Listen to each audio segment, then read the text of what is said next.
Twelfth के बच्चे जितने भी हैं उनके लिए स्पेशली फिजिक्स के जो क्वेश्चन है वो हम आपको बता रहे हैं, आप उसको खास करके तैयार कर लेंगे। जैसे हम शुरुआत कर रहे हैं चार्ज से, electric charge and columns law, वहां से शुरू करते हैं। आप पढ़ रखे होंगे कि आवेश क्या होता है, ठीक है, चार्ज क्या होते हैं, चार्ज के प्रकार क्या होते हैं।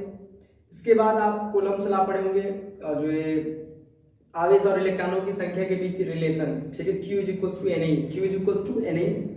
इस क्वेश्चन ये 1 नंबर में आपको सवाल मिलता है, Q is equals to NA, इस रिलेशन पूछ देता है।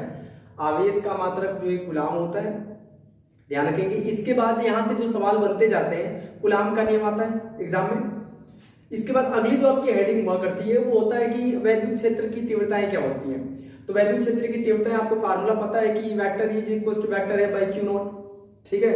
एक समान जो है वैद्युत क्षेत्र में स्थित किसी परीक्षण आवेश पर लगने वाला बल और उसके परीक्षण आवेश की वैल्यू जो होती है, उन दोनों का रेशियो क्या कहलाता है, वैद्युत क्षेत्र की तीव्रता है। इसके बाद बिंदु आवेश कारण किसी बिंदु पर वैद्युत क्षेत्र की तीव्रता पढ़ेंगे, E बराबर 1/4πε0 Q बटा के R²। और इसके बाद आपने पढ़ा होगा कि जो ये वैद्युत द्विध्रुव क्या होता है, वैद्युत द्विध्रुव निकाय होता है जिसमें दो बराबर और विपरीत आवेश एक दूसरे से अल्प दूरी पर स्थित होता है, P बराबर 2QL, ठीक है। इसके बाद आप अगला चैप्टर जो डिस्कस करे होंगे, वैद्युत द्विध्रुव के कारण वैद्युत क्षेत्र की तीव्रताएं ज्ञात करना। आपको बताया गया होगा कि दो स्थितियों में वैद्युत क्षेत्र की तीव्रता निकालते हैं, एक तो एक्सिस पर, अक्ष पर निकालते हैं, अक्षीय स्थिति जिसको बोलते हैं, और एक निरक्षीय स्थिति बोलते हैं। अक्षीय स्थिति में वैद्युत क्षेत्र की तीव्रता का सूत्र होता है E is equals to 1/4πε2P बटे R3, E is equals to 1/4πε2P बटे R3। निरक्षीय स्थिति में फार्मूला था E is equals to 1/4πε0P बटे के R3। ये अक्षीय निरक्षीय स्थिति में था। अध्यारोपण का सिद्धांत आप पढ़े होंगे कि बहुत से आवेशों के कारण किसी एक बिंदु पर जो लगने वाला बल होता है, वो सभी आवेश के कारण लगने वाला बल, उनके सदिश का ध्यान रखेंगे और सदिश के हिसाब से उनको सम कर लेंगे। तो किसी एक बिंदु पर कार्य करने वाला जो है बल जो होता है, वैद्युत बल या वैद्युत क्षेत्र की तीव्रता या बल, तो सभी बलों के कारण कार्य करने वाले बलों के सदिश योग क्या होता है, बराबर। इसके बाद आप पढ़े होंगे जो है एक समान वैद्युत क्षेत्र में स्थित किसी वैद्युत द्विध्रुव पर कार्य करने वाला बल युग्म के आघूर्ण का formula tau is equals to P sin theta, tau is equals to P sin theta.